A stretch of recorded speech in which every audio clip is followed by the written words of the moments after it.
Have you been petrified lately? We're at the largest petrified trees here on Petrified Forest Road. Today on this beautiful Sunday, I think is it April? Wait, what month? It's April, late April. Very late April. April 30th, I believe. Yeah, I think you're right. So let's go check this place out and see what we can discover. And it is spring, so look at the California poppies. We are off to the forest. The forest of the petrified trees. The forest. Here's some examples of some right here. Oh, wow. They are literally turning to stone. They are stone. Or they are. That's cool. That's awesome. That is, how old are these? I'm sure we'll learn all the facts, fun facts. It's still wood on the inside. Look. A story of petrification. A forest of ancient redwood trees, Sequoia Langsdorffii, I totally mispronounced that, closely related to our current day redwoods, Sequoia sempervirens, once grew extensively throughout this area. 3.4 million years ago, a volcanic blast originating from the location of present-day Mount Helena sent a huge plume of superheated silica-rich ash across the landscape, rapidly burying this once serene forest. Over thousands of years, a silica-rich solution was formed as water seeped down through the ash deposits. This silica cellulose began to degrade. The more decay-resistant material that remained in the cell walls continued to act as a guiding framework to preserve structure. As the process continued, the silica was eventually deposited in the cell cavities and the voids created by wood degradation and shrinkage. This process of permineralization, yes, there you go, is one of the most faithful modes of fossil preservation, allowing scientists to study the structure and fine detail of wood microscopically. That was a mouthful and a half. That was read to you by Ryan today. Holy moly. That was good. I think you did pretty good.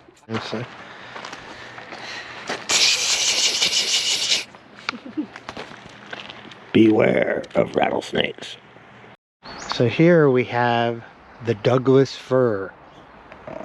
This is not a petrified tree, but they want you to look at it anyway. I think it's true. Yeah. They say about the tree that the thick bark protects it from fires. And this is a commonly tree used for Christmas trees. Yeah, just supersized. Supersized Christmas tree. Yeah.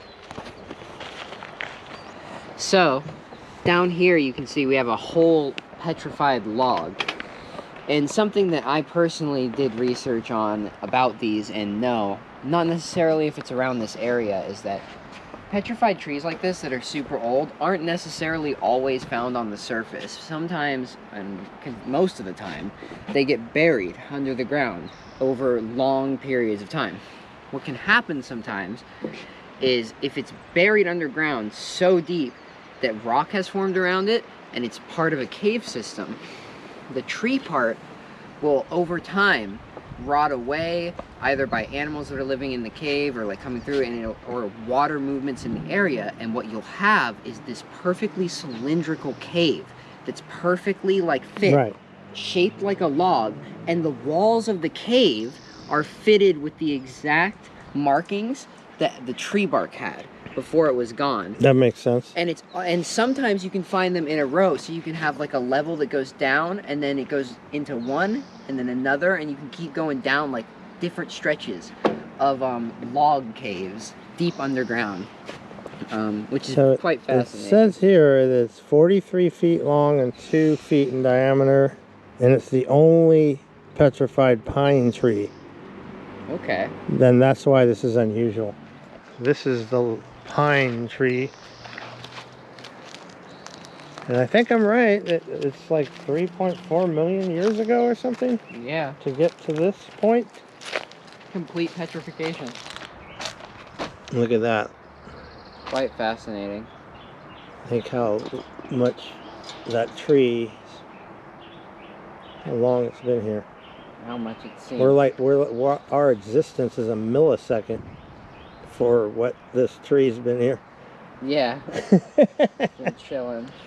Here is the California Manzanita tree. They can be found literally everywhere. And but the wood is unique because it's very hard wood.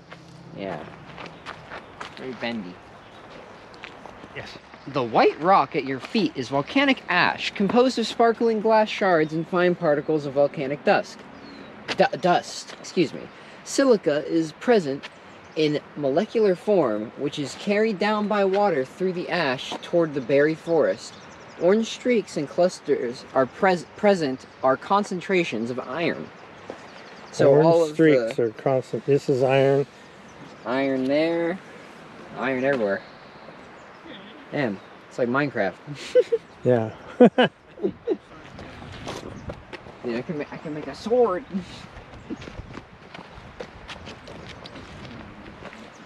Oh, that's cool. That's a big one. Yeah. Iron deposit there. Yeah.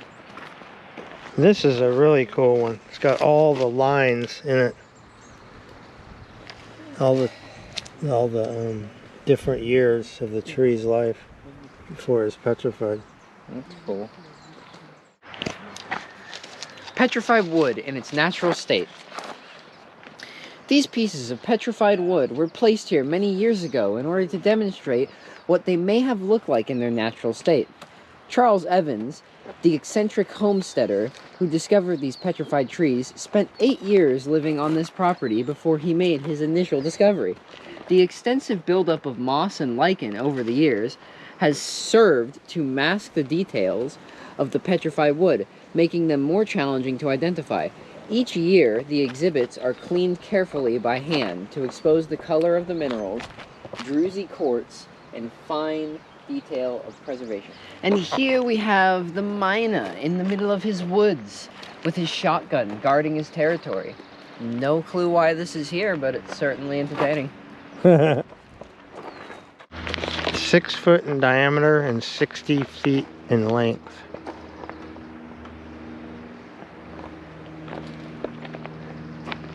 That's a petrified log, wow.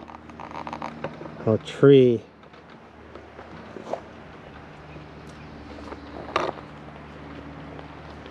Really neat looking.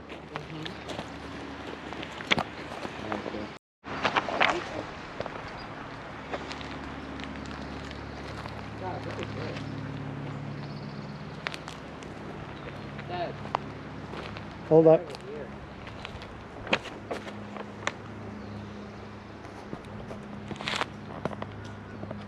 There's quartz in that one? Right there. White oak. You can see it. The quartz Yep. goes all the way down to here. Wow. These things are cool. Knowing they're that old, you know? See all the iron in this one right here. All these streaks of red. But you can still see the lines of what used to be the tree. Yeah. Through the rock. And this is a big tree. And it's going through the stone. It's amazing though. It still has its bark on it and everything. It still has its bark, but it's just stone. It's crazy. Nature's Look weird. at this one. Yeah. Nature is White weird as hell. Yeah. And we're part of it. Yeah, definitely. We're probably the weirdest part, to be honest. There's more here. There's something about these things. Huh? I'm not sure what it is. What about them? It's like the energy or something. Yeah, I get you. Positive. It's weird looking at them. Look at this one over here. Holy. Well, just take a deep breath of fresh air. Look at this one. This one has a living tree growing up through it. The fresh air is just nice to breathe. This is the queen. 65 feet long and 8 foot in diameter.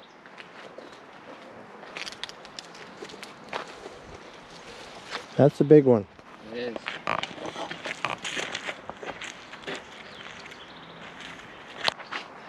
Wow, this is a big, huge one, huh? Wow. Massive. Massive tree, no doubt. The queen, where's the king if this is the queen? Mm-hmm.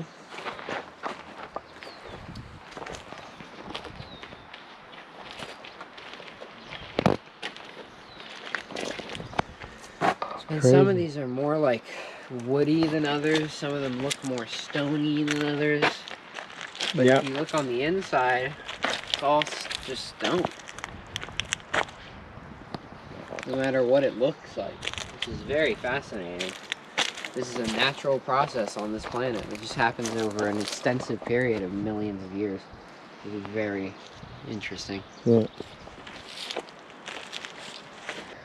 This excavation is done in 3 stages. Number 1, a backhoe digs out the hillside from behind to near the petrified tree trunk.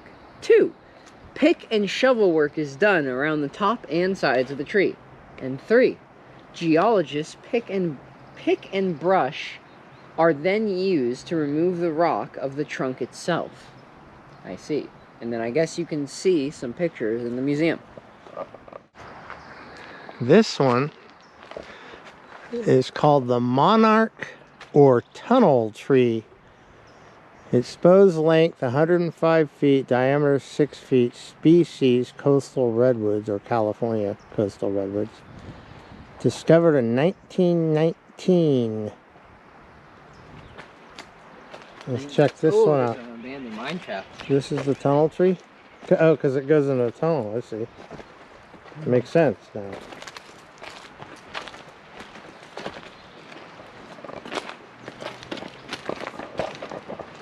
These things are pretty cool, huh?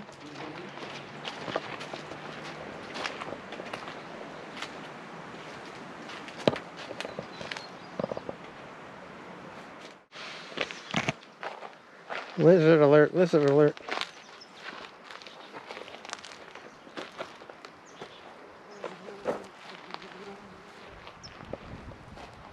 Bumblebee. See if I can get his tail. Yeah, nice, far away. Did you know that all bumblebees fly solo? The only time that they ever get together with another bumblebee is to reproduce, and other than that, their entire lives they live alone. They don't even have a hive. They still sure as hell help to pollinate, and they're great for the environment, but they don't produce honey in the same way and the same quantity that most other bees do. Just something interesting. I had no idea that. Thank you for that fun fact. Yeah. All right, this one, the madrone. This is a hefty mother too. Big one. Okay, here's another one. Wow, this one's impressive. This must be the king. Robert Louis Stevenson tree. Pipe going through here. This is the first tree discovered by Charles Evans, Petrified Charlie, in 1870. Robert Louis Stevenson wrote about this tree and his encounter with this Petrified Charlie in his book, The Silverado Squatters. Wow, this is very impressive here, huh? Yeah, definitely. It's got moss on it.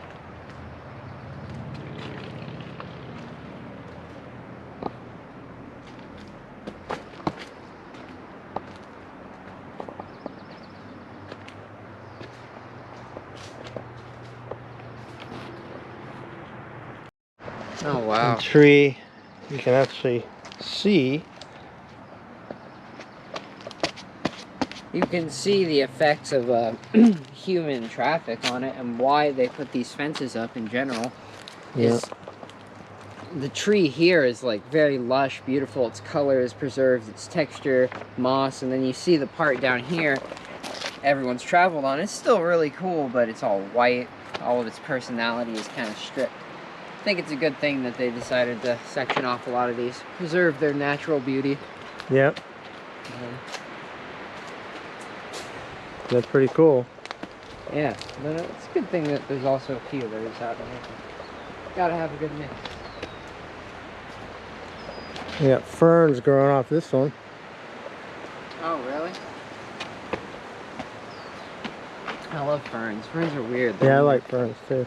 They're like their own classification of plant. They're very strange. They are? I didn't know that. They work very weird. Like I think you call it a genus. A genus, I believe, is the word for species when it is referring to a plant species. I think it's called a genus. I could be wrong, but ferns are like their own genus of plant. They're their own species, basically. Wow. And there's a bunch of different. That's why they're unique, I guess. Yeah, there's a bunch of different ones all around the world. They're all different looking. Really cool. Some of them are poisonous too. So, not the ones here though. To commemorate the discovery of this petrified forest by Petrified Charlie in the year 1870. The meeting with Robert Louis Stevenson, immortalized in the Book of Silverado Squatters, all those others whose lives were devoted to developing and preserving this forest. Erected by Jeanette and Charles M. Hawthorne in 1953. And I gotta say, this is a Resident Evil ass plaque right here. This is something that you'd take the go part out and you put it in and it opens a door. Resident Evil. Like, actually. This should open a secret door right here. Look at this one. It's crazy that they look so much like wood that it's hard to believe they're solid rock. Yeah, you need to take a pickaxe. Oh wow, look at that. You can see the part that's chipped away. See the inside? Yeah. What that looks like? Mm-hmm. Looks like balsa wood or something. Yeah. But it's just thin layers of stone. Another lizard alert. Lizard alert.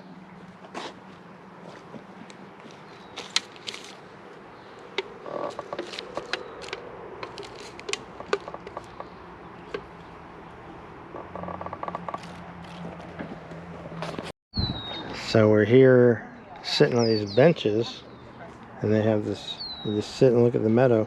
Yeah.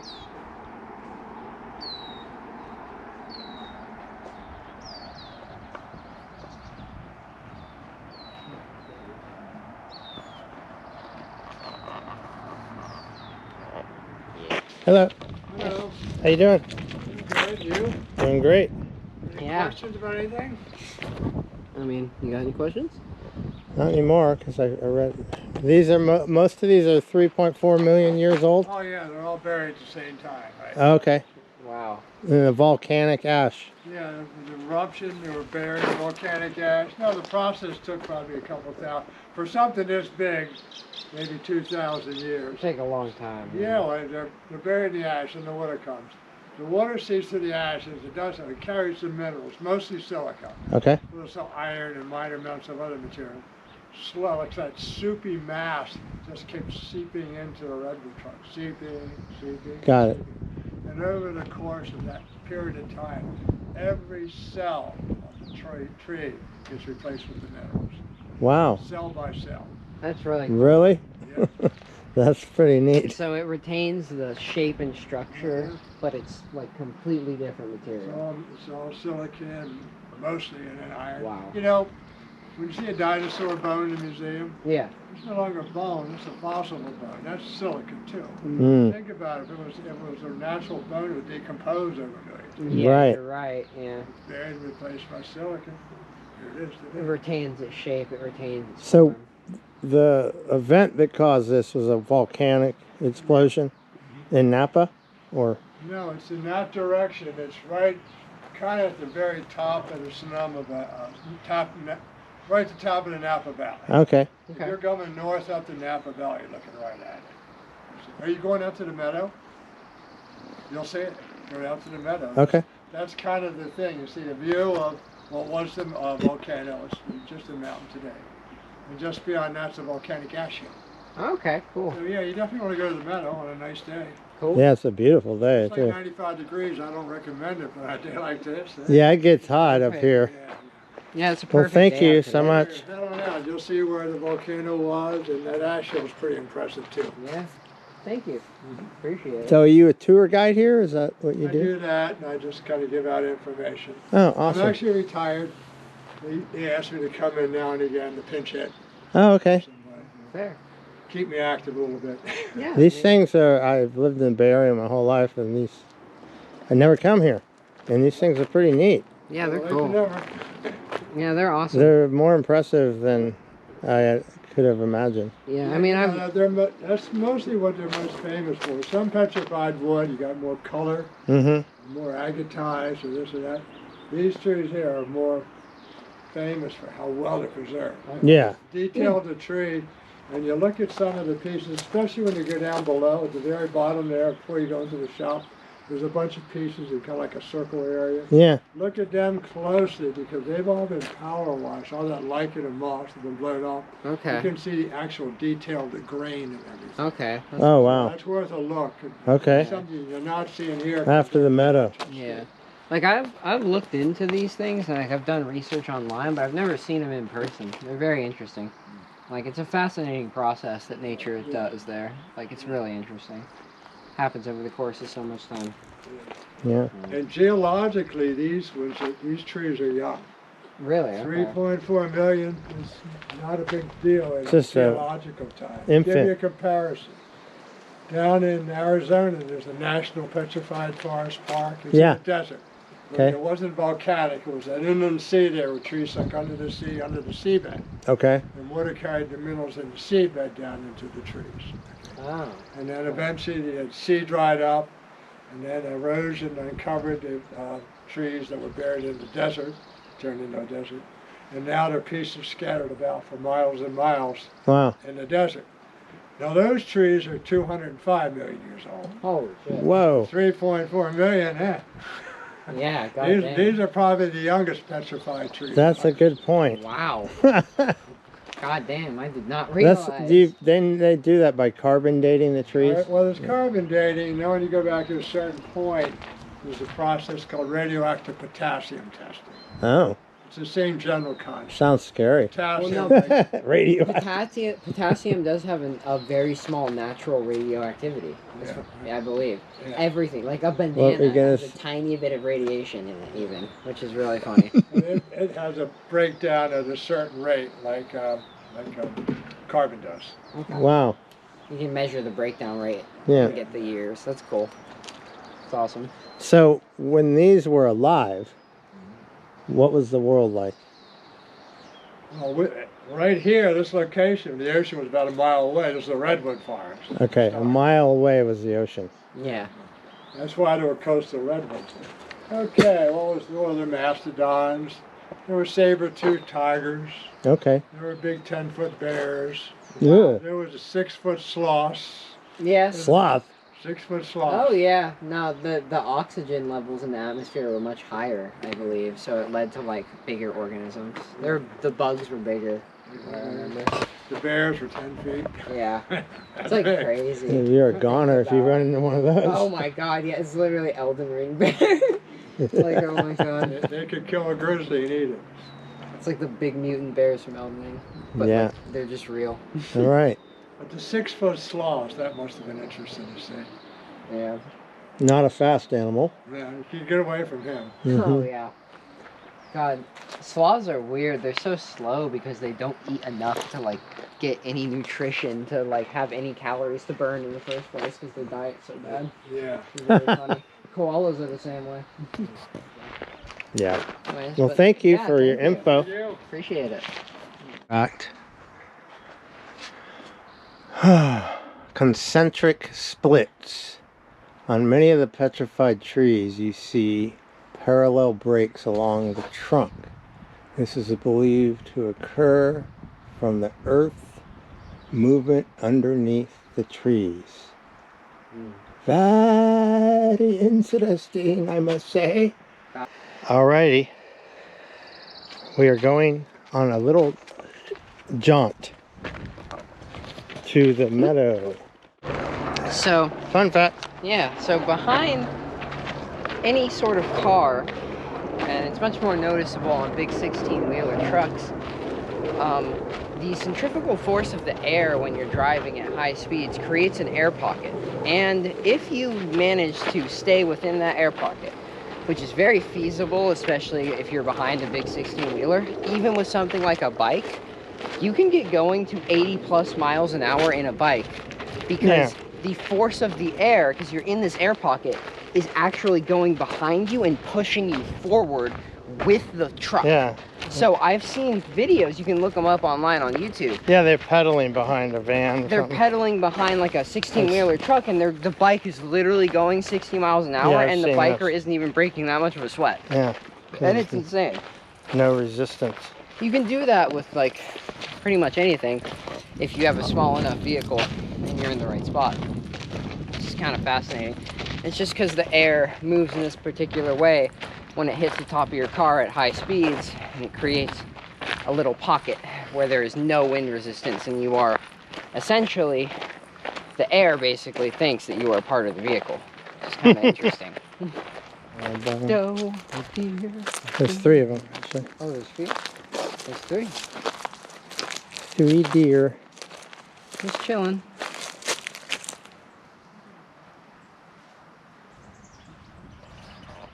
So this is the ash fall that we're talking about.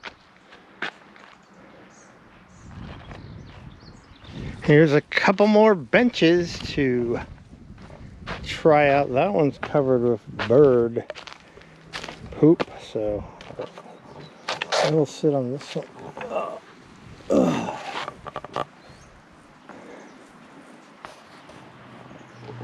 Hello.